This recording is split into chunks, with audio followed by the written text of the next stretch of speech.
구속 스토리죠. 구속 스토리 2장. 하나님의 아들들과 사람의 딸들은 누구인가? 첫 번째 챕터 하나님의 아들들과 사람의 딸들은 누구인가? 1. 견해의 첫 번째 왕족의 아들과 평민의 딸.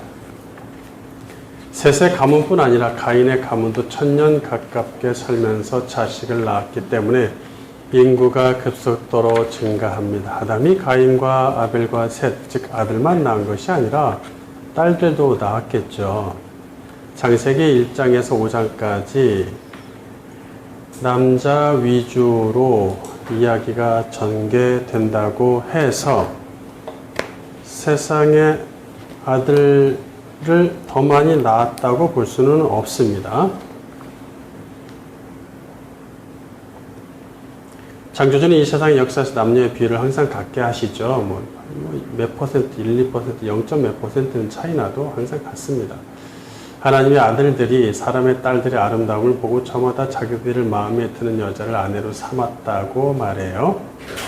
하나님의 아들과 사람의 딸이 누구인지에 관한 해석은 앞으로 진행될 역사를 이해하는 데 영향을 줍니다.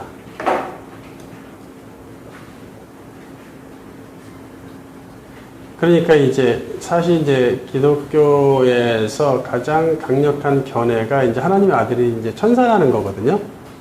네, 그게 좀 강력한데 그것이 우리하고 무슨 상관이 있죠? 그렇잖아요. 네, 우리가 할 수 있는 게 없어요. 천사는 우리가 강하니까. 그게 우리하고 무슨 상관이 있냐는 거죠. 그런 식으로 했을 때 앞으로 역사 진행된 성경의 해석과 역사를 바라보는 관점이 오히려 흐려지고 방해를 받는다는 것이죠. 올바른 관점을 갖는 일에 방해를 받는다. 미리 말씀드리겠지만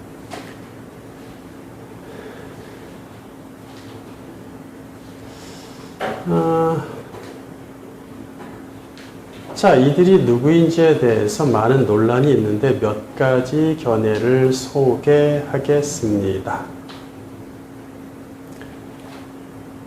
첫째 견해는 하나님의 아들은 왕족의 아들이고 사람의 딸은 평민의 딸이라는 주장입니다. 하나님의 아들을 왕족의 아들로 보는 근거는 사무엘하 7장 14절의 다윗 언약입니다. 사무엘하 7장 12절 내 수완이 차서 내 조상들과 함께 누울 때에 내가 내 몸에서 날 내 씨를 내 뒤에 세워 그의 나라를 견고하게 하리라. 14절 나는 그에게 아버지가 되고 그는 내게 아들이 되리니 그가 만일 죄를 범하면 내가 사람의 매와 인생의 채찍으로 징계하려니와. 자, 우리 잘 아는 다윗 언약 구절이죠. 이 구절은 문자적으로 다윗의 아들 솔로몬에게 견고한 왕국을 주고 솔로몬을 하나님의 아들로 삼겠다는 예언입니다.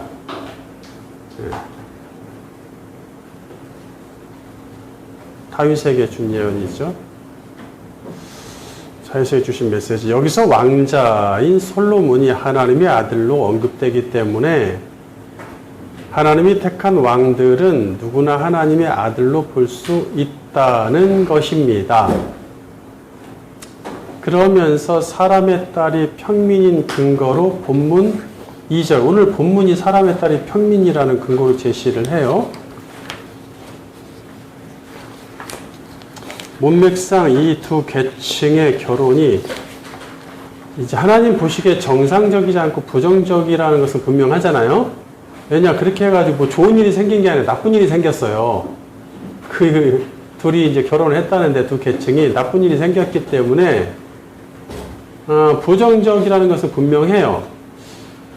그래서 이 견해의 주장자들은 하나님의 아들인 왕자들은 자기 마음에 드는 다수의 여자를 아내로 삼아 일부 다처제가 성행하기 시작했고 세력을 가진 강력한 왕이 되면 대부분 폭군이 되어 평민이나 천민 출신의 힘없는 여자들까지 마구 아내로 삼았다고 말합니다. 그 정도 돼야 이제 좀 부정적인 스토리가 되겠죠.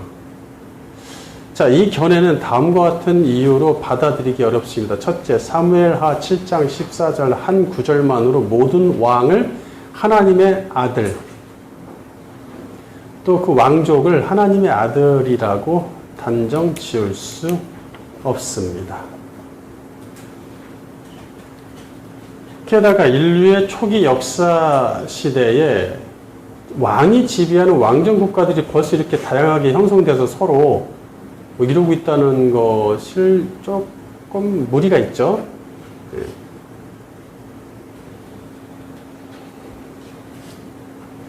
물론 이제 통치자가 나타나는 건 사실이지만 왕족이라는 개념이 벌써 생겨서 이러한 것들이 있다는 것을 뒷받침할 만한 근거가 좀 없죠. 둘째, 본문 2절을 사람의 딸이 평민이라는 근거로 보기 어렵습니다. 본문 2절을 사람의 딸은 평민이다. 그런 말은 안 나왔잖아요. 그런 말이 없는데 여기서 평민이라고는, 그들은 하늘 하나님의 사람들을, 근데 그러면 어디 그런 말이 있냐라고 함에도 그들이 근거로 제시하는 이유는 뭐냐면, 처음부터 하늘 하나님의 사람들을 왕족으로 설정을 하다 보니까 땅의 사람들은 그보다 낮은 계급이어야 되는 거야. 예. 뭐가 잘못되려면 같이 왕족끼리, 왕족의 아들, 왕족의 딸이 결혼해서 문제될 게 없잖아요. 뭐 억지로 문제를 만들어낼 수도 없고. 근데 왕족의 아들들과 평민의 딸들은 조금 문제될 만한 소지가 있죠. 왜? 권력의 차이가 있으니까. 그 권력으로 누르면 폭력이 될 수 있잖아요. 억지 결혼이 될 수 있고. 이제 그렇다 보니까 하늘 하나님의 사람들 왕족으로 처음부터 설정하다 보니까 땅의 사람들은 그보다 낮은 계급이어야 한다고 생각을 하는 것이죠.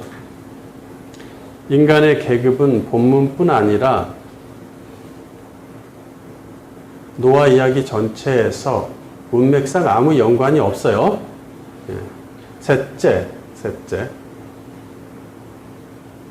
이 견해가 맞다면 홍수 심판 때에 하나님은 왕들만 심판하시지 힘없는 평민들까지 포함해 모든 인간을 심판하시면 안 되죠.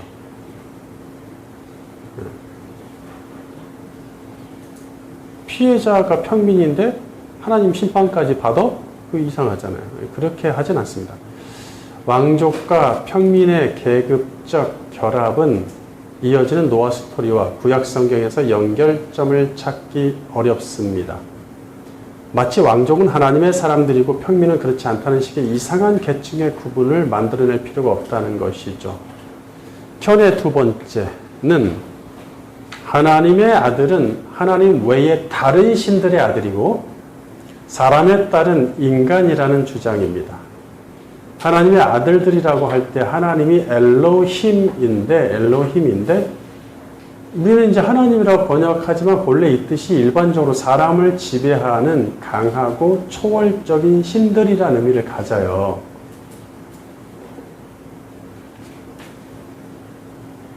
따라서 그들이 섬기는 우상도 엘로힘이고 이스라엘이 섬기는 우상도 신도 엘로힘이에요. 따라서 하나님의 아들들을 신들의 아들들로 번역할 수도 있어요. 신들의 아들들이 사람들의 딸들과 이런 뭐가 좀 얘기되는 것 같죠? 네. 당시에 여러 신이 있었고 그 신들의 아들들인 영적 존재들이 있었다는 것입니다. 신들이 주인공이 되어 인간 세상에 내려오거나 인간을 좌지우지하는 이야기는 그리스 로마 신화나 각 나라들의 신화에서나 나오는 만들어진 이야기죠. 이런 견해는 성경 전체에 흐르는 중요한 메시지를 무시하는 태도이며 하나님의 창조 세상에 반하는 무질서한 주장입니다. 성경은 분명히 하나님 외에 다른 신이 존재하지 않으며 다른 신들은 인간이 만들어낸 허상에 불과하다고 말합니다. 세 번째 견해는 하나님의 아들은 하늘에서 추방된 타락한 천사이고 사람에 따른 인간이라는 주장입니다. 이 견해는 유대 전통에서 랍비들에 의해 생겨났고 이후 초대교회 교부들에게 이어지면서 오늘날까지도 가톨릭 교회를 비롯한 많은 교회가 받아들이고 있습니다. 예, 가장 유력하죠. 우리가 루치페르, 그죠? 그것도 공부하고 타락스토리에 충분히 그것의 맹점에 대해서, 문제점에 대해서 얘기를 했잖아요. 어떻게 하다 그것이 성경 이야기처럼 됐는데, 그렇게 얘기하기는 근거 구절이 충분치 않다. 결국 다 만들어낸 건데, 그거에 의하면 이런 견해 세 번째가 딱 들어맞죠. 할 이야기가 많아지죠.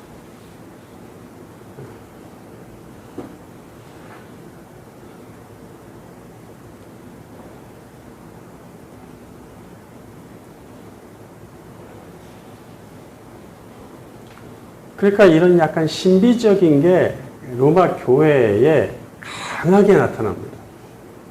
이것을 잘 봐야 돼요. 근데 그것을 이제 개신교회가 많이 받아들이죠, 오늘날. 따라서 하고. 그게 다 어디서 나왔어요?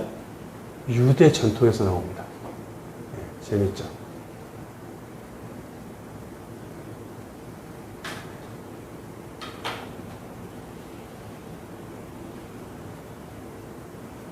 그러니까 오늘날 보면 매스컴에서 요즘 유행하는 게 신발 그런 거죠.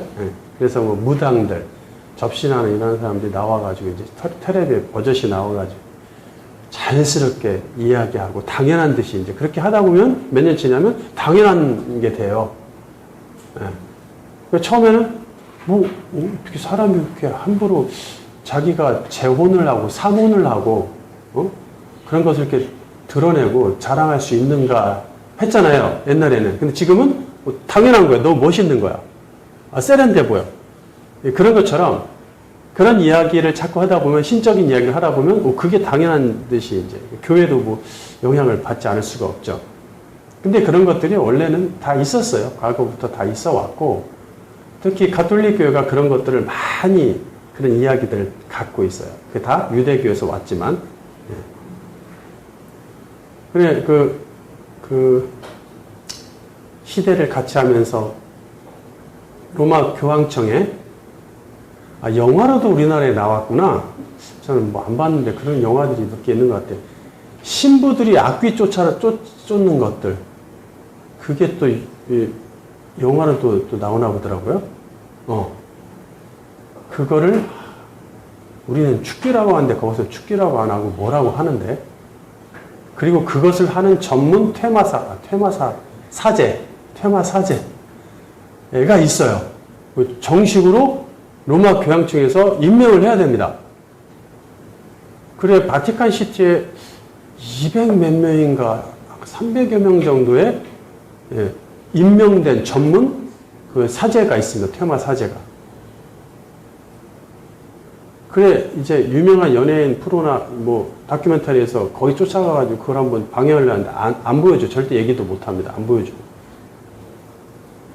근데 그것이 이제 하도 그 축기 현장을 좀 가서 촬영하면 안 되겠냐. 절대. 여기 무슨 전통적으로 금지돼 있다. 그러면 그게 그건지 누가 알아. 그러니까 이제 어떻게 해야 돼? 할 수 없이 그걸 경험한 귀신 들린 사람을 만나서 몰래 가서 인터뷰하는 수밖에 없죠, 이제. 그렇게 해서 인터뷰를 하더라고요. 근데 그것이 거짓이라고 저는 딱 느꼈어요. 물론 예수의 이름으로 한다면 문제가 없지만 다분히 거기서 뭐 해요? 이상한 것들을 많이 하죠.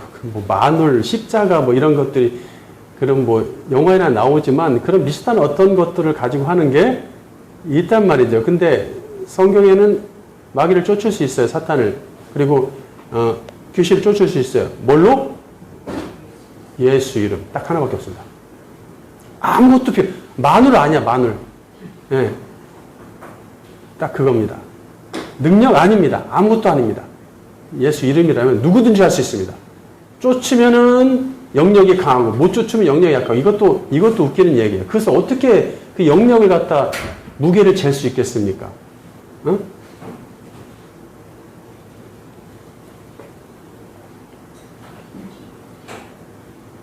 근데 뭐 때문에 제가 그것이 신빙성이 없다고 느꼈냐면 인터뷰를 하는데 그 마귀 들렸던 사람이 강력해가지고 인생이 고달프고 힘들고 사업은 뭐 되는 것 같은데 재미가 없고 삶의 의미가 없어. 사업은 번창하는데 그러니까 삶의 의미가 없으니까 안 되겠다 해서 자기가 자꾸 죽고 싶고 뭐 의미가 없고 이러니까 이제 이것저것 다 써보는 거야. 이것도 방법, 저 약도 먹어보고 병원도 가고 이것저것 다 취미생활도 다 해봐서 안 돼. 안 되니까 이제 그 얘기를 듣고 그 사제를 불러서 거기에 가가지고 자기 문제를 해결해 달라고. 자, 이게 성경에 의하면 맞습니까? 틀립니까? 틀려요. 뭐가 틀리죠? 귀신 들린 사람이 스스로 자기를 치료하려고 예수님 앞에 올 수 없습니다. 자, 귀신은 누구의 졸개예요? 사탄의 졸개죠. 그러면은 사탄에 의해서 가고 있는 거죠, 지금. 근데 사탄이 스스로 자기가 망하려고 예수 앞에 나와? 바알세불이라고 예수님 귀신 쫓으니까 바알세불이 왕이라고 유대인들이 비웃었죠? 그러니까 뭐라 그래요, 예수님이? 귀신의 왕이 귀신 자기 군사들을 쫓아내면 지네 나라가 제대로 쓰겠느냐? 그러시잖아요. 자기 스스로 갈 수가 없어요, 원리상.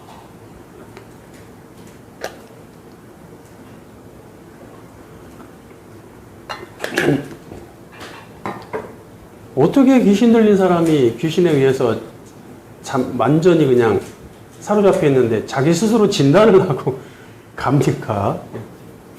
다 귀신 들린 사람들 예수님이 가다가 만나고 찾아가시고 그러시죠? 네, 그렇습니다. 성경적이지 않은 그런 신비로운 것들을 많이 가지고 오는 것이죠. 이유가 다 있어요. 그렇게 하는 이유가.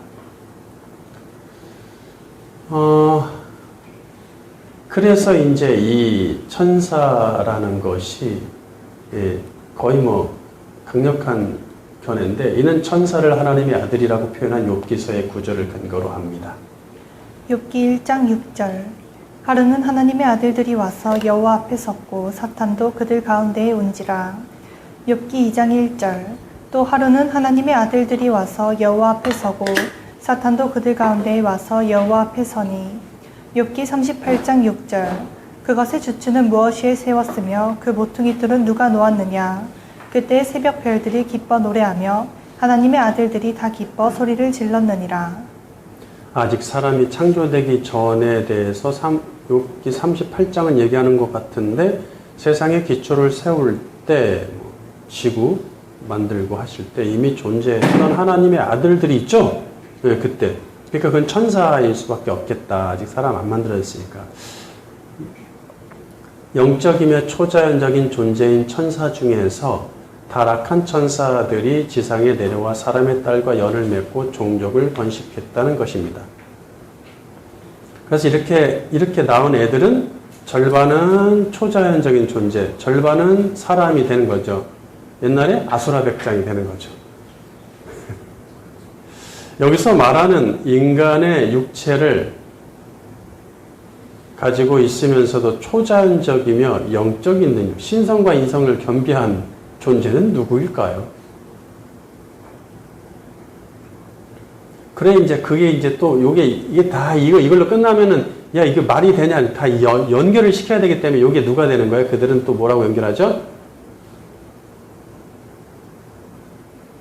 기간테스, 자이언트라고 하죠, 영어로는. 기간테스, 안악자손. 그의 후예 중에 유능한 다윗과 싸웠던 골리앗도 있죠. 예, 키가 막 2m, 3m 되는. 이게 뭐 이렇게 연결을 다 시켜서 이야기를 하는데,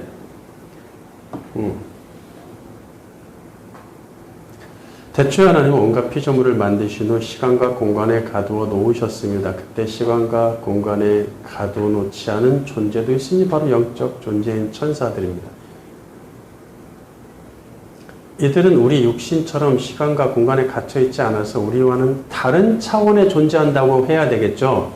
차원이 다르다. 우리는 그들의 차원으로 갈 수 없죠. 근데 그들은 우리 차원으로 올 수 있고 우리 차원에 영향을 줄 수 있도록 하셨어요. 그러니까 천사도 우리를 돕고 있어요. 안 보이지만 영향을 주죠.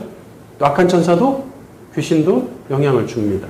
이 견해는 다음과 같은 이유로 받아들이기 어렵습니다. 첫째, 영적 존재와 육적 존재가 결혼하거나 둘 사이에서 자식을 얻는다는 이론은 매우 비성경적이죠.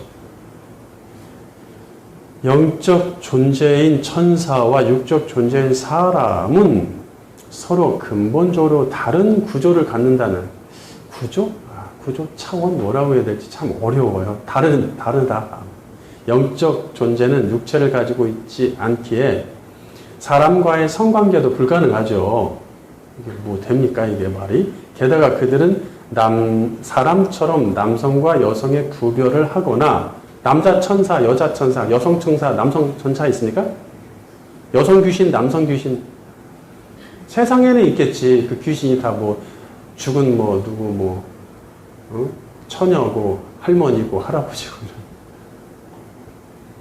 대부분 이제 할머니 할아버지시겠지만 세상에서 나오는 그런 것들 대부분 그렇더라고요.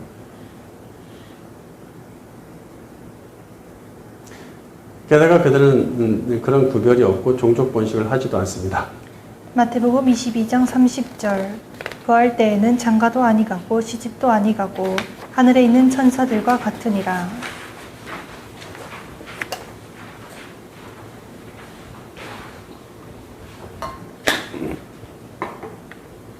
그래서 여기서 개정된 견해가 나옵니다. 이거 말이 안 되잖냐.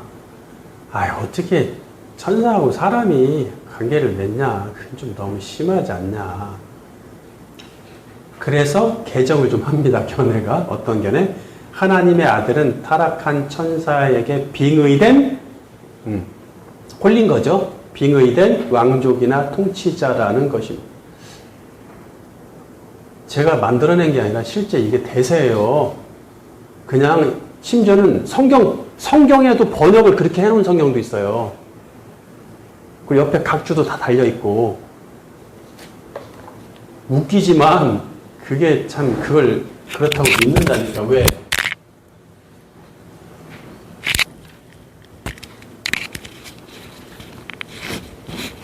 왜 그래요? 유명한 사람이 한 얘기니까 근거가 되는 거예요, 그냥. 성경의 얘기를 해야 근거가 되는 것이지 유명한 사람이 얘기하면 근거가 되는 것입니까? 교부 중에 누가 얘기했다 이러면 꿀뻑 죽잖아요, 그냥. 그다음에 교리 중요시 여기는 사람들 청교도가 만든 교리다 이러면 그냥 꿀뻑 죽잖아요. 네? 그게 말이 됩니까? 성경에서 저기가 나와야지. 물론 훌륭하신 분들도 계시지만 그분들의 말이 100%다 맞을 수는 없죠. 조금은 틀릴 수 있으니까 좀 주의해야 된다. 둘째, 그렇다 해도 영적 존재들이 지상에 내려와서 인간의 육체와 섞이는 이야기는 유대인의 전통이나 신화에서나 나올 법한 이야기죠. 이것도 영적 존재, 천사, 초자연적인 존재가 사람 속에 빙의된다 이런 것들 이런 거는 참 그렇습니다. 둘째, 초자연적인 능력을 가진 천사들이 내려와서 이 땅을 더럽혔다면 악의 원인은 천사들이 제공했으니 천사들이 심판을 받아야 합니다. 그런데 홍수 이야기에서 천사는 전혀 언급되지도 않고 심판받지도 않죠. 홍수 나면 천사들이 익사할까요? 그렇죠. 그래서 오히려 힘없는 인간만 심판받았기 때문에 이거는 받아들일 수 없다는 얘기죠. 만약 인간보다 더 강력한 천사들이 이 땅에 내려와 좌지우지하고 그들의 후손을 번식하고 세력을 구축했다면 이 세상은 이미 천사들이 판치는 그들만의 세상이 되었을 것입니다. 그리고 인간은 천사들의 노예로 전락했을 것이니 이후 진행되는 세상의 역사의 주인공은 천사여야겠죠. 하지만 성경에는 오직 인류의 역사만 소개할 뿐 천사의 역사는 한마디도 없어요. 하나님은 창세전에 육적 피조물들의 세상을 계획하시고 이 세상을 창조하셨습니다. 세 번째, 하나님의 아들이 하늘에서 추방된 천사라면 사탄과 한패겠죠. 한패이며 그를 따르는 세력들일 터인데 사탄은 인류 역사에서 계속해서 악의 천사를 보낼 것입니다. 왜냐하면 성공했거든? 이게 천사를 자기를 따르는 세력을, 영적 세력을 인간한테 빙의시켜서 보내거나 아무튼 인간한테 보내서 하니까, 결합하니까 얘들이 타락하네? 홍수로 다 멸망하네? 좋았어. 계속해서 보내야지. 하고 악한 천사를 보내어 하나님의 사람들 타락하게 만들 것입니다. 하지만 그런 일은 원래도 없었지만 앞으로도 없죠. 네 번째 견해. 난해한 구절, 그러니까 성경을 잘못 해석해서 오류를 범하지 말고, 난해한 구절은 그대로 그냥 두자라는 주장. 이게 항상 논란이 되는 어떤 구절을 가지고 제가 견해 1, 2, 3, 4 얘기할 때 하나씩 꼭 들어가죠. 예, 참 재미있어요. 하나님이 해석하지 못하게 하려고 어렵게 해서 그 뜻을 숨기셨으니까 억지로 해석하면 안 된다는 것입니다. 그뿐만 아니라 괜히 잘못 해석하면 말씀이 훼손되므로 거룩한 말씀의 흠집을 낼 필요가 없다고 말해요. 그렇게 말하는 사람들은 자신들이 말씀을 소중히 여기며 말씀을 향한 겸손한 신앙의 태도를 가졌다고 생각을 하죠. 그래서 말씀을 해석하지 않고 가만 놔두는 게 경건한 거예요. 그러니까 성경을 신주단지 모시듯이 하지, 그렇게 하면 안 된다는 얘기예요.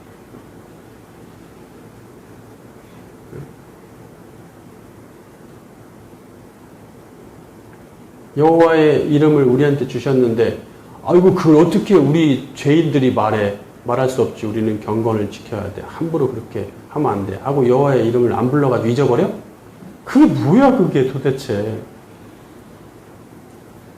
그렇게 고대와 중세 로마 가톨릭 교회는 성경이 세속 문화에 쉽게 활용됨으로써 말씀의 거룩성이 훼손된다고 생각했습니다.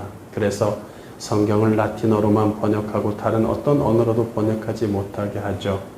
라틴어 성경을 소유하거나 읽을 수 있는 자격도 라틴어를 공부한 로마 교회 지도자로 제한했습니다. 이로 인해서 교회 지도자인 사제들이 말씀을 독차지했고 하나님과 가까운 중보적 위치로 축혀 세워집니다.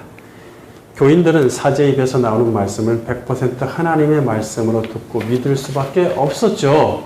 네, 뭐 방법이 없잖아요. 성경을 볼 수 없으니 무슨 얘기를 하는지를 알 수가 없어요. 지도자들은 절대적 지위를 얻었지만 그들의 무분별하고 인위적인 성경 해석으로 말씀의 근본에서 벗어나고 말았습니다. 그뿐만 아니라 사람인 성직자를 신성시하여 섬기고 그들의 이름으로 기도하고 복을 비는 일까지 발생하죠. 심지어 죄를, 고해성사를 통해서 죄를 사제한테 고백하고, 그리고 고백하면 마치 제사함 받은 것처럼 후련해하고, 그게 뭐예요 그게. 그리고 뭐 큰일을 한 성직자들, 기적을 향한 성직자들이 있으면 신성시하고 그들 이름으로 중보기도하고 모형을 만들어 놓고 그런 일이 발생한단 말이에요. 그게 이런 근본적인 것이 틀어지니까 그런 일이 발생하죠.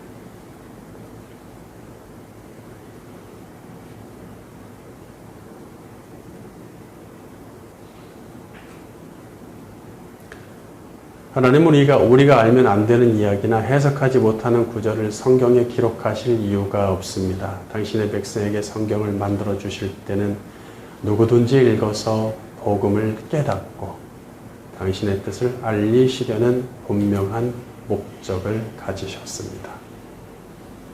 따라서 우리를 위해 주신 모든 성경 구절은 반드시 해석되어야 합니다. 또 올바르게 해석해서 영의 양식으로 삼아야 되겠죠.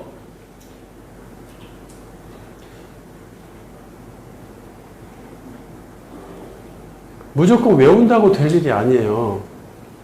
무조건.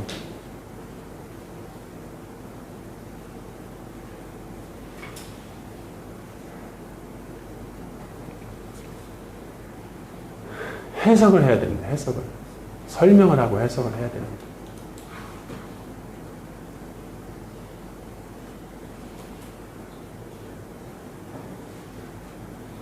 어디 타락 스토리에 제가 추가했나? 지난 시간에 샤마 지난 시간에 했나요? 아닌가? 다른 데서 제가 추가했나 보구나. 쉐마 이스라엘 우리 유명한 잘 알죠? 신명기 6장 5절에서 9절까지 4절에서 9절까지 의 그 구절을 쉐마라고 해요. 샤마 의 명령형 쉐마 들어라 이스라엘아 들어라. 유명하잖아요. 기독교도 많이 받아들여서 쉐마 무슨 뭐 학교 뭐는 뭐 대회 뭐 이런 거 캠프 이런 거 많이 하죠. 유대인들이 그 신명기 6장 4절에서 9절까지를 쉐마라는 이름으로 그 구절을 외웠어요. 자, 언제 외우냐? 태어나자마자 말을 하기 시작하면 제일 먼저 그것부터 익혀서 외우게 합니다. 그리고 나서 하루에 아침 저녁 2번씩 매일 2번씩 합니다. 평생 몇 번을 하는 거야 도대체. 그리고 죽기 전에 마지막으로 우리는 주기도문을 외울 수도 있을지 모르지만 그들은 쉐마를 외웁니다. 근데 그 전통이 구약시대부터 있었어요. 유대인들한테 예수님 시대에도. 혹시 초준에서도 유대인들이 그거 외우나요? 뭐 여기 외우는 것 같은데 맨날. 그런데 그렇게 말씀을 외우는 자들이 뭐예요? 예수를 잡아 죽이잖아요. 지금까지 그들은 외우지만 지금까지도 예수를 안 받아들입니다. 그러니까 하나님의 말씀 들으라 이스라엘 샤마 듣다 경청 안 배우셨나요? 경청의 순종? 다른 데서 했나 보구나. 헷갈린다. 요즘 제가 창조 같다, 타락 같다, 부속 같다. 교재를 막 여러 개를 수정하고 만지다 보니까 또 이 사람하고 성경 공부 다른 거 하고 뭐 여러 번 하다 보니까 그런 일이 발생했는데 죄송합니다. 아마 수정된 거에서 여러분들이 타락 스토리에서 이번 여름 그렇죠? 성경학교 때 할 것 같아요. 샤마에 대해서 쉐마 이스라엘.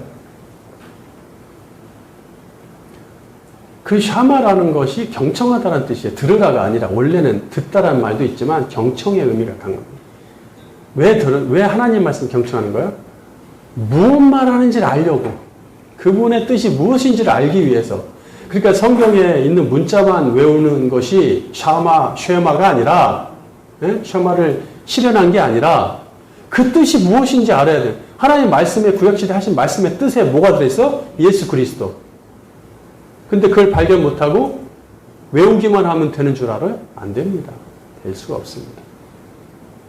하나님이 성경을 우리에게 주실 때는 성경 통독원 가가지고 일주일 만에 3배속, 4배속으로 읽어서 해치우라고 주신 게 아니라 또 많이 외우라고 주신 게 아니라 그러면 좋겠지, 외울수록 좋겠지만 알고 외우는 게 더 좋다는 얘기죠.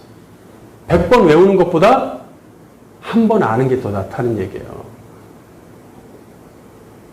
누구든지 읽어서 복음을 깨닫고 당신의 뜻을 알리시려는 분명한 목적이 있기 때문에 그렇습니다. 따라서 우리를 위해 주신 모든 성경 구절은 반드시 해석되어야 된다. 또 올바르게 해석해서 영의 양식이 되어야 된다. 제한된 성경의 지면에 당신의 백성들이 알 필요가 없는 것을 기록하시지 않는다는 얘기죠. 난해한 구절들이 해석되지 않으니 본뜻이 훼손될까 염려하여 그대로 두는 것은 말씀 맡은 자의 태만이죠. 지도자의 이런 태만은 많은 교인으로 하여금 말씀의 무지로 추락하게 만듭니다. 해석할 수 없으면 주님께 지혜를 달라고 울부짖고 머리를 쥐어뜯으며 나를 세스라도 답을 얻어야겠지요.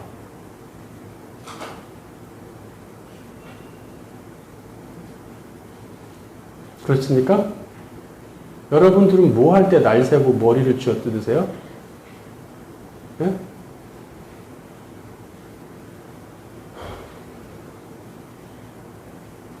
세상 사람들이 하는 거 하지 마시고 하나님의 사람들이 하는 것 좀 해보십시오. 그래야 되지 않겠습니까? 우리가 살면서 인생 짧은 인생 사는데 그거 좀 살다 보면 하나님 말씀 때문에 머리도 쥐어뜯고 날도 새고 그래 울부짖고 해야 되지 않겠습니까? 그 세상 것들 때문에 쥐어뜯지 마시고 간곡히 부탁드립니다. 견해 5번째는 개혁교회에서 받아들이는 전통적인 견해로서 하나님의 아들들은 셋계열의 경건한 남자이고 사람의 딸들은 가인 계열의 불경건한 여자라는 주장입니다. 이것은 의인 계열과 악인 계열이 서로 결합했다는 사실에 그 의미를 둡니다. 노아 이야기에서 천사들, 신들, 영적인 존재들은 전혀 언급되지 않기 때문에 앞에 네 가지 견해는 이어지는 노아 이야기와 특별한 연관성이 없죠. 반면에 악인과 의인을 포함한 타락한 인간들은 이어지는 노아 이야기와 아주 깊은 연관성이 있어요. 그러니까 홍수로 쓸어버리잖아요. 연관성이 있어야 된다는 얘기예요. 하나님이 홍수로 심판하시겠다고 결심할 때 의인 셋에게서 나온 수많은 자손 중에 오직 노아의 가족만 의인으로 남아있다는 얘기예요. 이것은 의인 계열인 셋의 자손의 대부분이 악인들과 결합하여 타락의 길로 갔음을 보여주죠.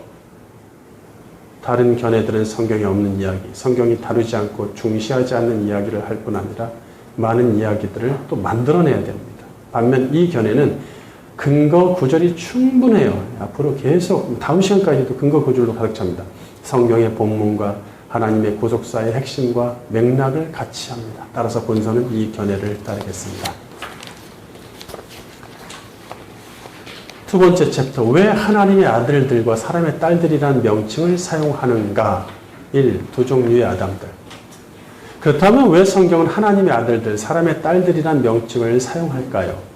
그러니까 하나님의 아들들이 셋 가문의 남자들이다. 그리고 사람의 딸들이 가인 가문의 여자들이다. 라는 것이 이제 우리는 그 견해를 따르고 그것이 입증된다면 오해의 소지가 있으니까 쉽게 직관적인 명칭을 사용하면 되잖아요. 의인 계열 남자들과 악인 계열 여자들 뭐 이런다든지 셋 가문 남자들과 가인 가문 여자들이라고 한다든지 경건한 집안의 자식들, 아들들과 불경건한 또는 불법한 집안의 딸들이라고 한다든지 이렇게 좀 직관적이면 문제될 게 하나도 없죠. 무슨 천사가 나오고 신들이 나오고 그리스 로마 신화가 나올 일이 없죠. 예. 그럼에도 하나님의 아들들과 사람의 딸들이라고 칭한 이유가 있을 것입니다. 그 이유를 알기 위해서는 지금 두 종류의 아담이 있음을 인지해야겠죠. 히브리어 아담은 크게 두 가지 의미로 사용됩니다. 참 많이 지금 하고 있어요, 우리가. 하나는 고유명사로서 에덴 동산의 첫 아담이었던, 첫사람이었던 아담이고, 또 하나는 보통명사로 사람입니다. 아담은 창세기 5장까지 34회 사용되었는데, 모두 에덴 동산 첫사람 아담을 지칭하는 고유명사로 볼 수 있다는 얘기예요. 일부는 사람이라고 번역을 하지만, 또 남자라고도 번역하지만 아담이라고 해도 문제될 게 하나도 없어요. 그래서 34개의 구절을. 그 시대는 아담 자신과 아담의 가정 이야기를 담고 있기 때문이죠. 살아있고 그가. 근데 6장부터는 이제 첫사람 아담의 시대는 아니죠. 그는 이제 죽었어. 그렇기 때문에 히브리어 아담은 보통 명사인 사람이란 뜻으로 사용되기 시작한다는 얘기예요. 히브리어에는 사람이란 뜻을 가진 말들이 여럿 있지만 본문에서 아담이란 단어를 사용할 때는 분명한 이유가 있다는 얘기죠. 언어학에서 어떤 단어의 어원을 보면 그 단어가 그냥 생기지 않고 반드시 그 당시 어떤 관계가 있는 배경에 근거해서 만들어지죠. 우리나라에서 어떤 지명이나 이름도 마찬가지겠지만 아담은 에덴 동산의 첫사람 아담에서부터 유래했으므로 그와 관계가 있는 단어겠죠. 그리고 그것을 일반적으로 사람, 인간이란 뜻으로 매우 일반적인 단어로 만들어버릴 때는 또 이유가 있겠죠. 그래서 새롭게 단어를 만들 수도 있잖아요. 사람이란, 인간이란, 휴먼이란 의미를 갖고 있는 새로운 단어를 하시면 될 텐데 왜 꼭 아담을 사람이란 단어로 만들어지게 했냐, 또는 에노시를 사람이란 단어로 만들어지게 하시느냐. 네?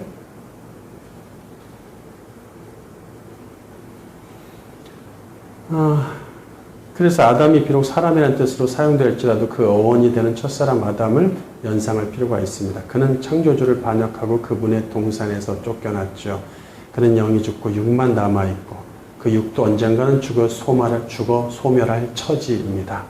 그의 후손인 모든 아담은 죄를 가지고 영이 죽은 상태로 태어납니다. 이런 운명이 아담이란 단어 속에 포함되어 있죠. 그러므로 모든 아담은 전적 부패하여 스스로 하나님을 섬기지 못하고 악을 향해서 달려가며 그대로 두면 악을 쌓다가 끝내 멸망하죠. 실제로 소수를 제외한 대부분 아담이 하나님을 떠나고 있었으니 가인의 가문이 바로 그렇게 아담 그대로의 상태입니다. 그런 운명에서 벗어날 방도는 오직 자신을 지으신 창조주 하나님에게 있으니 그분을 불러야겠죠. 그런데 그들은 하나님 없이 이 땅에서 부귀 영화를 누리겠다고 합니다. 그들은 육신으로 사는 인생이 전부이기에 영원한 것에는 관심도 없고 그것을 얻을 방법도 없지요. 오직 이 땅의 육적 자원에만 관심이 있습니다. 여자들은 눈에 보이는 외모에 충실하고 남자들은 힘과 권력에 충실합니다. 아담들은 스스로 하나님께 도달할 수 없기에 그분이 직접 아담들과 교통하시는 크신 은혜를 베풀어야겠죠. 이것을 깨닫고 여호와 이름을 부르며 사는 소수의 아담이 있었으니 그들은 삶의 목표와 방향이 달랐습니다. 그들은 이 땅의 것은 영원하지 않으며 인생은 잠시 왔다 가는 나그네와 같음을 깨닫습니다. 자신이 아담이며 에노시임을 자각하면서 여호와를 의지하며 살았어요. 특별히 그분이 약속하신 대로 여자의 씨가 사탄의 권세를 깨뜨리고 이 땅에서 구원하여 예비하신 곳으로 데려가실 것을 믿었습니다. 그래서 이들은 육적 힘을 중시하지 않고 영적 힘을 중시하며 이 땅의 세력을 축적하는 데 인생을 투자하지 않고 하나님에게서 오는 영적 힘을 얻는 데 인생을 투자해서 둘 다 강력했어요. 악인의 대표 라멕과 의인의 대표 라멕이 있었죠. 둘 다 강한 자. 한쪽은 육이 강하고 한쪽은 영이 강하다고 해석이 되었죠. 외면이 아닌 내면을 중요하게 여기면서 중심을 보시는 하나님 앞에서 살아갑니다. 오해하지 말아야 할 것은 세세계보에 언급된 조상들을 통해서 태어난 후손이 모두 의인은 아니에요. 그들 중에 악한 자도 있을 수 있다. 반대로 가인의 계보에 언급된 조상들을 통해서 태어난 후손이 모두 악인은 아니며 그들 중에 의로운 자도 있습니다. 의인과 악인이라는 신분은 혈통으로 유전되지 않아요. 다만 두 혈통을 통해서 창세기 4장과 5장을 통해서 삶의 방식과 목적이 다른 두 종류의 아담이 있음을 가르쳐주고 있어요. 왜 사람의 딸들인가? 성경은 제한된 쥐면에 쓸데없는 문장, 시시콜콜한 이야기를 넣을 수 없습니다. 노아 스토리의 문을 여는 본문 두 절은 이야기를 이해할 단서를 제공하는 듯 보여요. 그러니까 2절은 사실은 뭐 논란의 중심에 있으니까 2절은 엄청 많이 다루고 주석들도 뭐 풍부하게 이야기를 하지만 1절은 크게 얘기하지 않는 듯 됩니다. 우리는 보통 이 서문에서 하나님의 아들들이 누구냐에 대부분의 시선을 두죠. 그리고 뭐 논쟁하는 것도 싸우는 것도 하나님의 아들 갖고 싸우지 뭐 사람의 딸들은 말 그대로 하나님의 아들이 누구냐는 교회 역사 2000년이 넘도록 의견의 일치를 보지 못하고 있죠. 근데 사람의 딸들은 말 그대로 사람이란 말이 나오니까 그래서 인간에게서 태어난 여성을 의미한다고 보기에 크게 문제를 삼지 않고 그냥 넘어갑니다. 그리고 하나님의 아들이 누구냐에 따라서 거기다 그냥 끼워 맞추는 거죠. 상황이 이렇다 보니 사람의 딸들은 관심에서 벗어나는 경우가 발생합니다. 다음 시간까지 이어지겠지만 사람의 딸들에 대해서도 더 많이 다룰 거예요. 하나님의 아들은 당연히 다루어야겠지만 6장 1절에서 아들이 아닌 딸이 먼저 언급되고 있죠. 그것을 볼 때 이 딸들에 대해 명확히 파악해야 이어지는 스토리를 바로 볼 수 있습니다. 본문 1절 사람이 땅에 번성하기 시작할 때에 그들에게서 딸들이 나니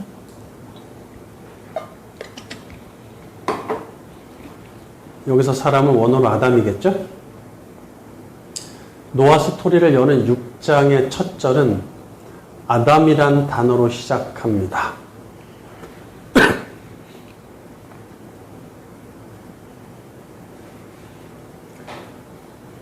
따라서 아담이란 단어의 명확한 개념을 알고 읽어야 돼요. 그래서 아까 그렇게 다 아는 얘기지만 아담에 대해서 계속 설명을 또 드렸던 거예요.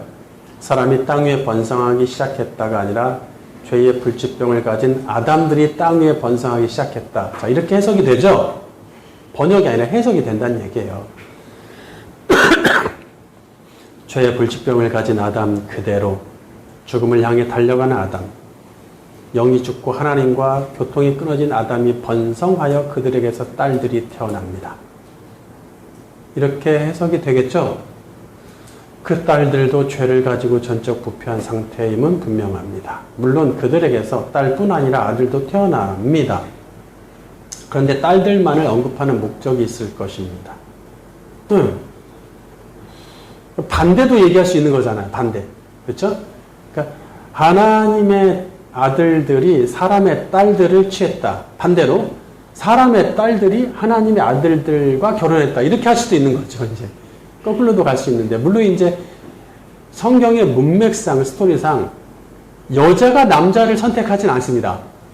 고대 시대에. 오늘날은 물론 이제 여자가 남자를 선택하는 경우가 더 많다고 해요. 이제 문화가 바뀌어서. 그래서 이제 연상, 여자가 더 나이 많은데, 나이 어린, 심지어 5년, 10년까지 어린 남자를 그냥 픽하는 거죠. 골라가지고. 그런 프로도 있다고 그러던데.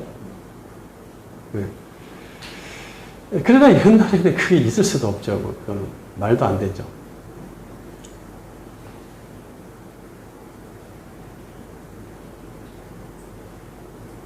그래서 사람 딸들만을 언급하는 목적이 있을 것이다. 사람의 딸들이라고 할 때도 사람은 아담이죠. 그렇다면 아담의 딸들이란 말의 의미를 찾아야겠다. 아담의 딸들 괜찮죠? 아담의 딸. 어떤 아담? 죄의 불치병을 가진 아담들의 딸들. 노아 스토리에서 딸들에 관한 이야기는 없죠? 6, 7, 8, 9장에서 딸들에 대한 이야기 있습니까? 없어요. 노아 아들들의 며느리는 있지만 딸들에 대한 이야기는. 그러니까 그리고 그 며느리들에 대한 이야기가 어떤 중점이 되지도 않죠. 이슈가 되지도 않고.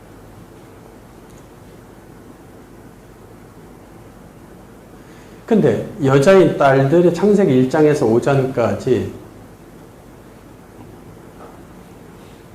6장 6, 7, 8, 9절에는 딸들에 관한 어떤 이야기할 만한 근거가 될 만한 이야기가 없는데 그 이전에서 그럼 찾아보자. 그 이전에서 지금까지 1장에서 5장에서 보면 여자인 딸들에 대한 이야기는 악인계열 7대 라멕의 아내 아다와 실라 그리고 그의 딸 나아마 뿐입니다. 네. 아다와 실라도 라멕이 픽한 그죠? 선택한 누구의 딸이겠죠. 그러니까 사실 의인 계열에서는 여자 이야기 나오지도 않잖아요. 않는데 여기서 이렇게 3명이나 야 이건 보통 일이 아니에요. 이거 계보에서 악인 계열에서 이렇게 나올 때는 다 이유가 있었다. 그래서 따라서 딸들이 어떤 여자인지는 이 세 여인으로부터 근거를 찾을 수 있겠죠. 네. 창세기 4장 19절 라멕이 두 아내를 맞이하였으니 하나의 이름은 아다요 하나의 이름은 실라였더라. 네, 타락스토리 하권의 42장에 자세히 나와 있습니다. 간추리면 이렇습니다. 아다는 꾸미다 장식하다란 뜻으로서 장신구를 잔뜩 달아 외모를 아름답게 꾸민 여자입니다.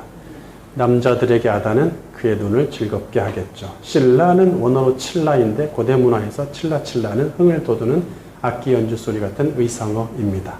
남자들에게 실라는 그의 귀를 즐겁게 합니다. 특이하게도 악인 계열 계보 맨 마지막에 아들로 끝나는 게 아니라 딸로 끝나요. 딸 나아마로 끝납니다. 라멕의 딸.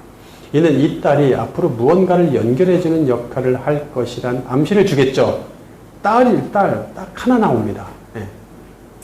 그냥 전체를 통틀어서 하나 나오다가 창세기 6장 1절 딱 구속 스토리 노아 스토리 들어가면서 딸이란 말이 나온다는 얘기죠. 딸들 이야기가 언급된다. 그러니까 연결시켜주는 뭔가 역할을 하지 않을까. 창세기 4장 22절 실라는 두발가인을 낳았으니 그는 구리와 쇠로 여러 가지 기구를 만드는 자요. 두발가인의 누이는 나아마였더라. 예, 그것도 아내가 둘인데 실라한테서 두발가인이 나왔는데 그 두발가인도 무기를 만드는 자죠. 폭력이 이제 난무하기 시작했다 이런 뜻인데 그의 누이다 나아마가. 나아만은 즐거운 육교. 그러니까 폭력이 있고 무기를 가지면은 여자를 빼앗을 수 있죠. 마음에 들고 예쁜 여자를 빼앗을 수 있단 말이죠. 예. 그건 기본이죠. 나아만은 즐거운, 유쾌한, 사랑스러운이라는 뜻입니다. 그러니까 자기가 선택을 받으려면 뭐 외모가 좀 있어야 되겠죠. 뭔가가 꾸며져야 되겠죠. 가미가 돼야 돼. 내면이 아니라 외면의 사랑스러움을 말한다고 했어요. 즉 눈에 보기에 즐겁고 사랑스러운 여자를 말합니다. 세상 여인들은 남자들의 눈에 즐겁고 사랑스럽게 보이려고 내면은 방치한 채 외면에 치중하여 그것에 많은 것을 가미하죠. 하나님 보시기에 내면이 아름답지 않다면 그야말로 아담의 딸들이며 사람의 딸들입니다. 세 번째, 왜 하나님의 아들들인가? 이제 왜 하나님의 아들들이란 명칭을 사용하는지 보겠습니다. 하나님의 아들과 사람의 딸들이란 말 속에는 서로 근본적으로 다른 상반된 존재라는 의미가 포함되어 있죠. 자, 이 두 어구를 잘 보세요. 하나님과 사람이 비교되죠. 그 다음에 아들과 딸이 비교되죠. 사람의 딸들이 가인 가문에서 나온 여자라면 하나님의 아들들은 셋 가문에서 나온 남자임을 알 수 있단 말이에요. 의인의 시조인 셋 가문에서 나온 남자들을 왜 하나님의 아들이라고 할까요? 영원 전부터 스스로 존재하시는 분은 오직 성부, 성자, 성령뿐이고 영적 존재인 천사를 포함해서 육적 존재인 인간까지 살아있는 모든 존재는 하나님이 만드신 피조물이죠. 그분은 당신이 친히 만드신 피조물 중에 특별한 자들에게 아들이란 명칭을 사용하십니다. 욥기에 소개된 하나님의 아들들은 천사일지라도 이 명칭이 오직 천사에게만 붙진 않습니다. 종종 그분이 택한 사람을 아들이라고 칭하시죠. 하나님이 그들을 낳았다고 표현하실 수도 있고 하나님의 자녀 또는 아들, 딸이라고 부르실 수도 있단 말이에요. 가족적인 호칭이죠. 가족적인 호칭. 이것은 하나님 입장으로는 매우 친근하며 사랑스러운 존재라는 사실을 시사해 줍니다. 그러니까 하나님이 너희는 나의 조카들이니 그렇죠? 뭐 많잖아요. 나의 뭐 동생들이니 그렇게 하시는 많은 것들이 있는데 뭐라고 해요? 아들들, 자녀.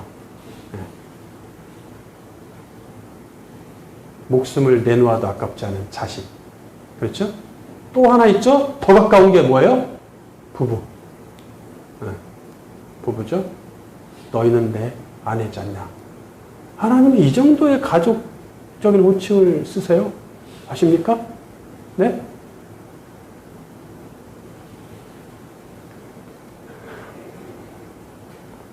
이보다 더 그분과 가까운 관계임을 말하는 표현은 없을 것입니다. 하지만 가족적인 호칭을 절대로 사용하지 않는 대상이 있으니 사탄을 포함한 악한 영들이나 악인들입니다. 이들에게는 친히 낳았다거나 자녀라는 표현을 절대로 사용하시지 않기에 성경 어디에도 그런 기록이 없습니다. 본문에서 하나님의 아들들이라고 할 때 아들은 원어로 아들, 자식, 자손을 뜻하는 벤의 복수형 베님 또는 베니 최초로 당신의 택한 백성의 모델을 선정하기 위해 이스라엘 민족을 자기 백성으로 선택하실 때 벤이란 단어를 사용해서 이스라엘을 당신의 아들이라고 칭하시죠. 출애굽기 4장 22절 너는 바로에게 이르기를 여호와의 말씀에 이스라엘은 내 아들 내 장자라. 신명기 14장 1절 바른 성경 너희는 여호와 너희 하나님의 자녀이니 죽은 사람을 위하여 스스로 몸을 베거나 너희 눈들 사이에 털을 밀지 마라. 자, 사실 자녀라는 말은 좀 더 후대에 나오지 여기서 참 자녀라고 번역을 했는데 신명기 14장 1절 보면은 자녀 출애굽기 4장 22절은 아들 그 전에도 아들이란 말을 쓰고 있지만 자녀라는 말 아들 딸이란 말을 써요. 그 말을 안 쓴다는 게 아니라 하나님의 자녀라는 얘기는 좀 뒤에서 가서 사용하시지 앞에서는 사용하시지 않는다. 자녀라는 말이 처음 언제 나오죠? 5장의 셋계열 가문의 족보, 계보에서 인생 후반전에 몇백 년 동안 아들과 딸들을 낳았더라. 자녀. 한문으로. 아들과 딸들을 낳았더라. 아들과 딸들을 몇백 년 동안 몇 년 낳았다가 몇 살에 주고. 이거 나오죠? 그때 나오죠. 자녀라는 얘기가. 근데 하나님의 자녀라고 할 때는 얘기가 달라요. 여기서는 직역하면 하나님의 아들들입니다. 이게 베니가 드셨기 때문에 하나님의 아들들이 맞아요. 한글 성경은 자녀라 번역하지만 대부분 영어 성경은 아들들, sons로 번역을 해요. 하나님이 의인의 아버지가 되시고 그 백성이 그분의 자녀됨은 너무도 당연하죠. 남녀를 떠나서 당연하죠. 이스라엘을 자기 백성으로 선택하시고 너무 사랑스러워서 아들이라고 부르시며 깊은 교제의 관계가 되기를 원하십니다. 구약에는 아들이란 말이 많이 사용되는데 딸과는 비교할 수 없을 정도. 이를 남아 선호 사상이나 남성 위주의 구속사를 오해하면 안 됩니다. 고대에 아버지의 권위와 재산을 상속받아 가업을 이을 신분으로서 아들을 사용한 것이죠. 네? 이해하시겠죠? 네. 이는 나중에 성부, 성자의 관계를 설명하는데도 중요한 신분이죠. 아버지와 아들. 구약에는 아들이란 말이, 또 아들은 대표성을 갖기에 딸까지 포함하는 경우가 많아요. 그렇다고 한글 성경처럼 벤을 무조건 자녀나 자손으로 번역할 필요는 없다는 얘기예요. 이게 이제 문제죠. 이게. 그러니까 요즘은 요즘 현대에 번역된 성경들은 하나님의 아들이란 말을 다 아들, 딸로 바꿉니다.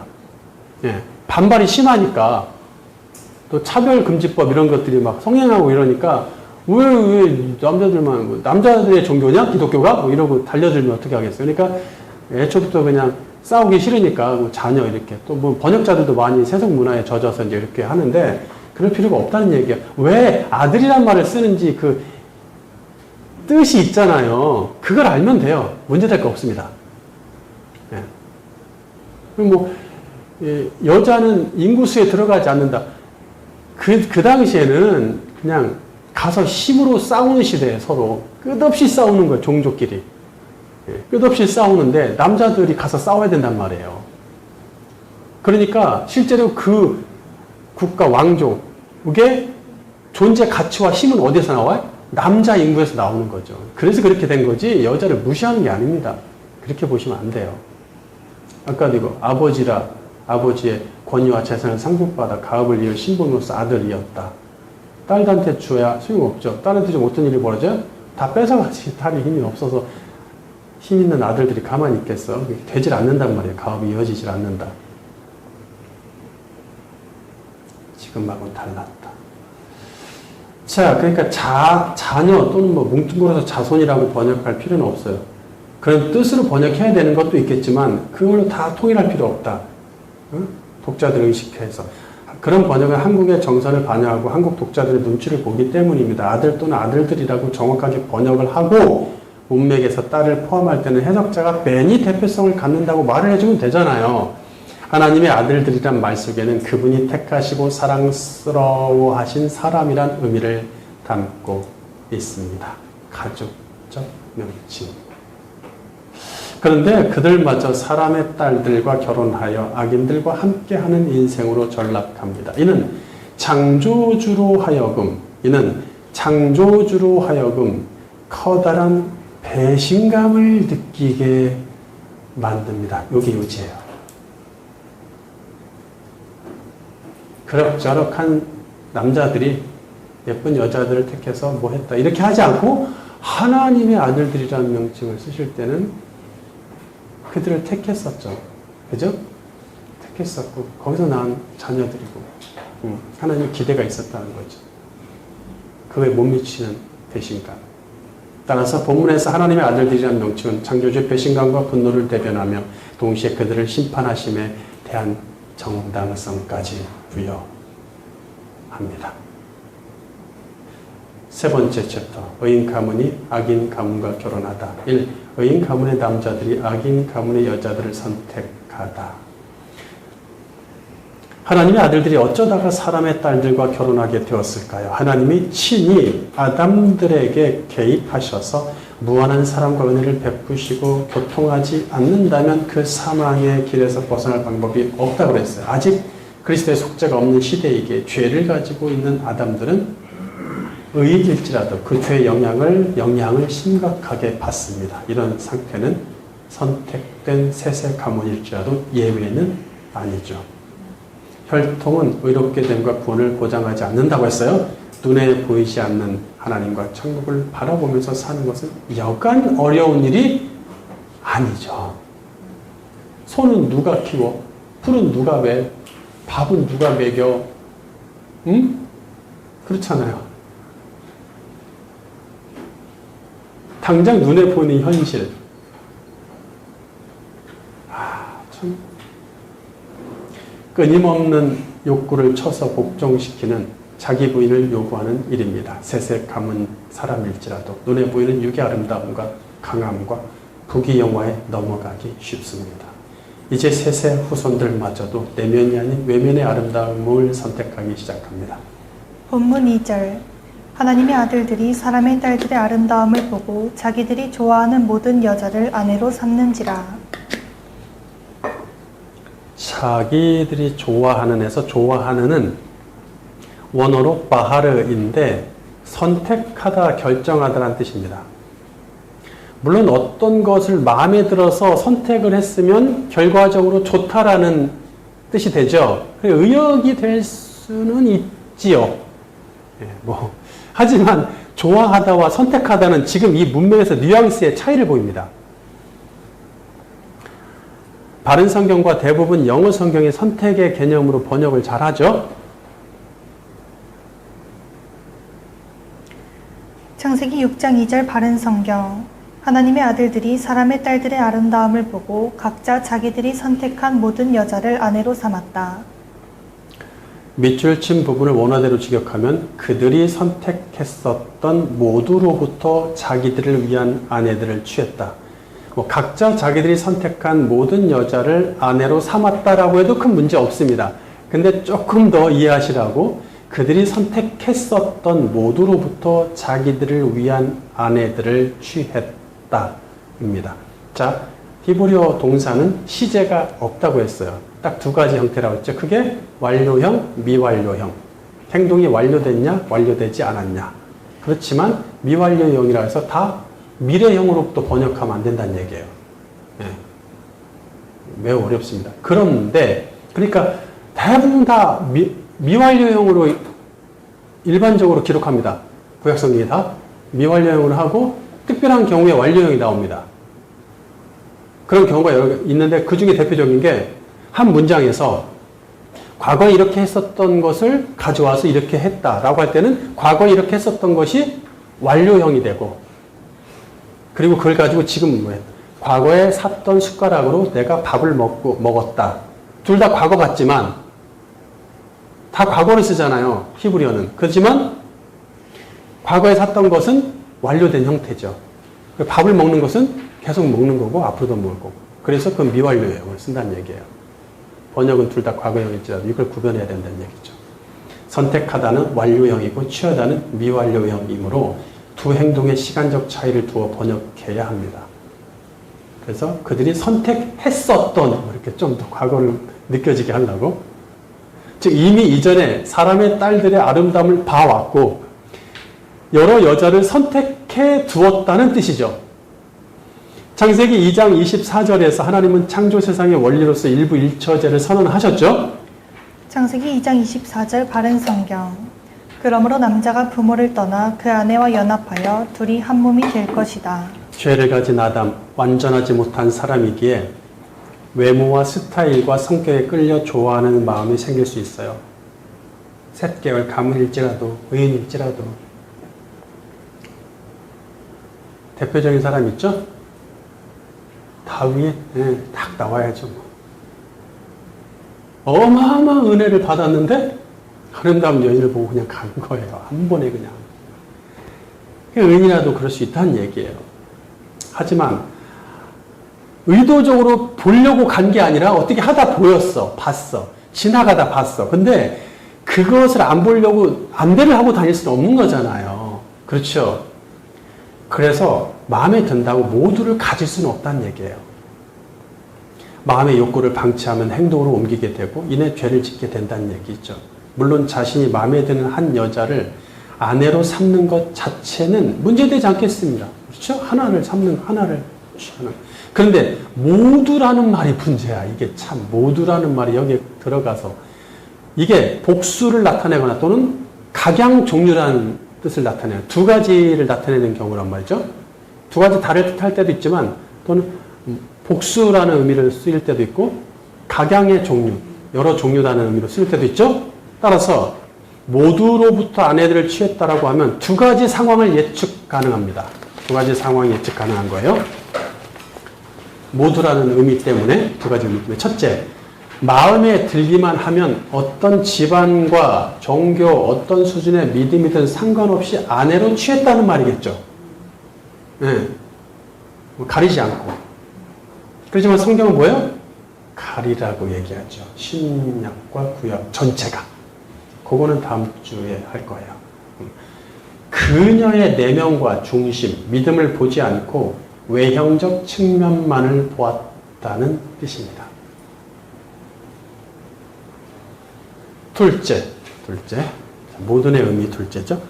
복수의 여자를 아내로 삼았다는 뜻입니다. 이미 가인의 가문 사람들은 일부 다처제가 도입되었고 하늘로부터 아무런 제재를 받지 않음을 보았죠. 오히려 더 번성해. 하나님이 바로 어떻게 하실 줄 알았더니 아니야. 그것을 본 셋 가문 사람들은 영향을 받기에 충분하죠.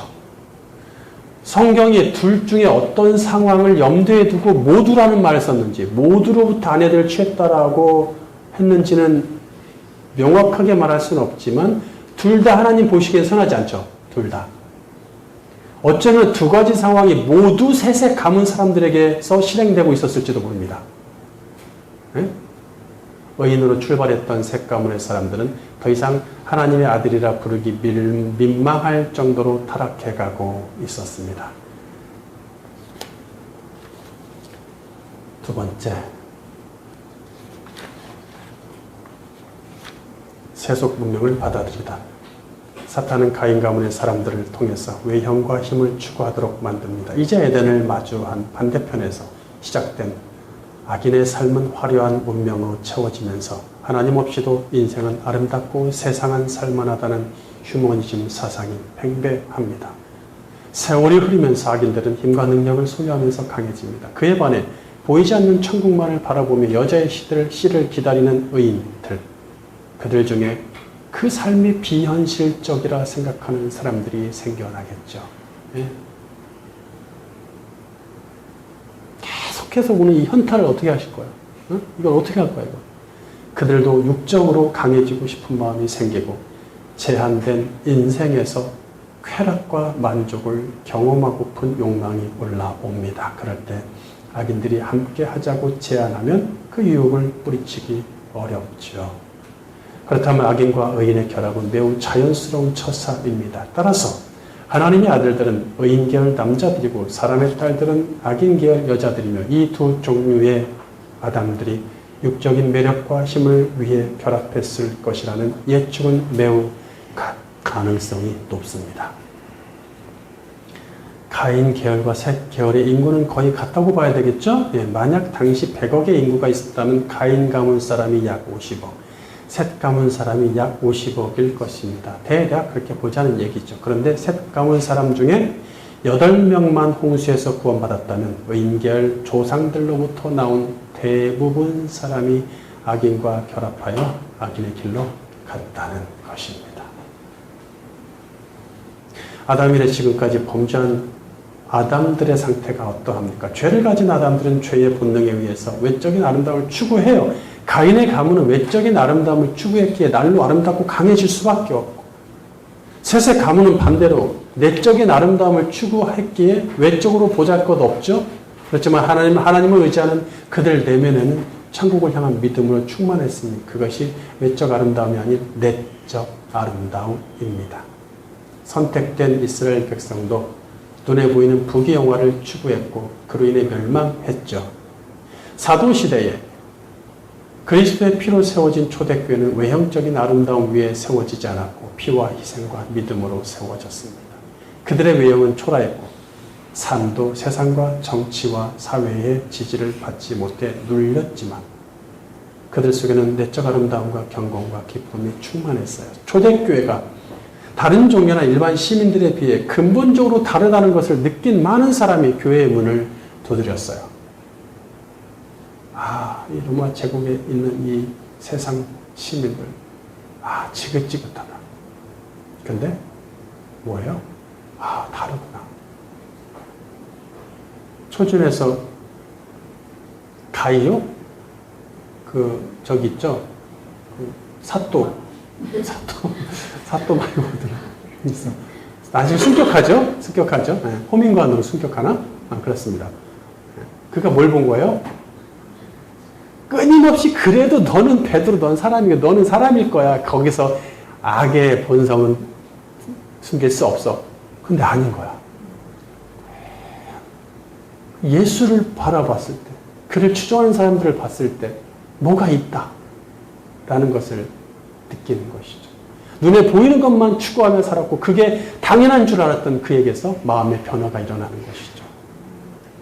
기독교가 세상에 공인되자 로마 교회는 1000년이 넘도록 외적인 아름다움과 힘, 눈에 보이는 경건의 형식을 추구했습니다. 오죽했으면 산으로 들어가냐고. 산속으로 막 들어가잖아요, 그냥. 수도원으로. 이는 다른 종교를 비롯해 모든 사람이 추구하는 것이었습니다. 교회 세속화에 반대했던 종교개혁자들은 초대교회로 돌아가자는 정신으로 종교개혁을 감행했습니다. 그들은 가진 박해와 따돌림 속에서 아름다운 믿음과 경건을 지켰습니다. 오늘날 한국교회는 외적인 아름다움과 힘, 눈에 보이는 경건의 형식으로 가득합니다. 이미 타 종교나 세속적 단체나 무신론을 가진 사람들이 추구하는 것들을 다 갖고 있죠? 뭐 안 갖고 있는 거 있습니까? 불신자들은 교회가 세속과 구별된 경건이 없다고 생각합니다. 나도 속물이지만 니들도 속물이구나. 그렇게 생각한다는 얘기죠. 결론. 세속적 문명과 세상 문화가 교회로 들어와 악인들의 삶의 방식과 결합하면 하나님은 한탄하시겠죠. 한탄하셨더라. 후회하셨더라라고 번역하기도 하는데 탄식하신다. 그분은 중심을 보시며 내면의 정결과 아름다움을 좋아하십니다. 그분을 의지하는 사람은 하나님처럼 눈에 보이지 않는 내면의 상태, 즉 영적인 상태를 중시하기에 자신을 항상 점검하죠. 하나님이 이런 성도를 당신의 아들이라고 부르기를 즐겨 하십니다. 딸도 마찬가지죠. 우리는 그리스도의 십자가의 피로 죄를 속함받았으니 더 이상 죄의 본성대로 살면서 외적 아름다움을 쫓아갈 수 없습니다. 우리 안에는 이미 천국이 임했으니 전국의 것들을 추구하는 것이 성도의 본분입니다. 교회가 외적인 아름다움을 추구하기 시작하면 영적으로 점점 추락하게 됩니다. 인간의 외적 아름다움을 추구하려는 아담의 본성을 부인하고 그리스도를 닮으려는 몸부림이 우리를 내적으로 아름답게 만듭니다. 세상이 뒤처지고 외면은 약하고 육은 둔해 보일지라도 내면과 영이 강력한 하나님의 아들들, 딸들, 그분의 자녀로 살기를 주님의 이름으로 축원합니다.